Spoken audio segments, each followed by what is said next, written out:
Yun o, bulaklak o. Ito nga yung time na binili ko yung mga halaman ko dito sa Cavite.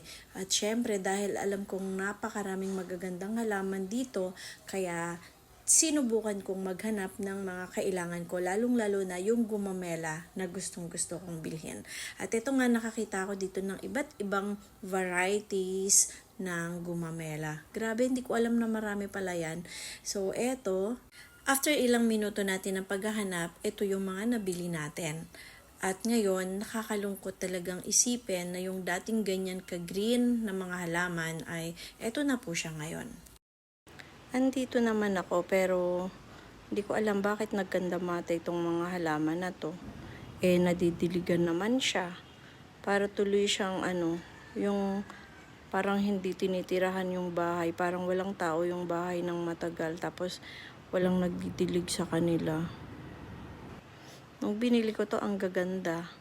Pero tingnan nyo naman guys, may nagsabi sa akin na dahil daw siguro dun sa salamin na nandoon sa balcony, kasi salamin po yung balcony natin, and yung init daw ng sikat ng araw ay sumisingaw yata sa mga halaman, kaya kahit nadidiligan, namamatay yung kanyang mga dahon.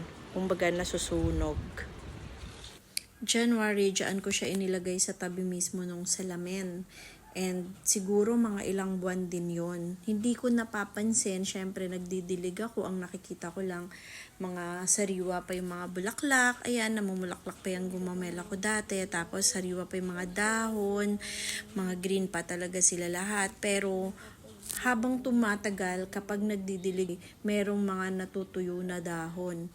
Hanggang sa ayan nga, unti-unti, nakita ko na natutuyo na siya ng husto. So, ang ginawa ko, inilipat ko na lang sa kabilang side para malayo siya doon sa mga sa salamin. Kasi nga sabi, baka daw naiinitan. May nag-advise naman sa akin na magtabi daw muna ako ng isang timbang tubig, magdamag, and then kinabukasan, yun ang ipangdilig ko sa kanila. Tinry ko pero wala din nangyari. Talagang hindi na sila nabuhay. Natuyot na talaga ng tuloy-tuloy. Okay. Susubukan nating ibaba yung medyo may green pa na puno. Baka sakaling mabuhay pa siya. Baka kailangan lang niya nung malamig na place. Kaya ibababa natin siya at dito muna natin siya itatanim. Hanggang ngayon, palaisipan sa akin kung bakit sila natuyo kahit dinidiligan naman.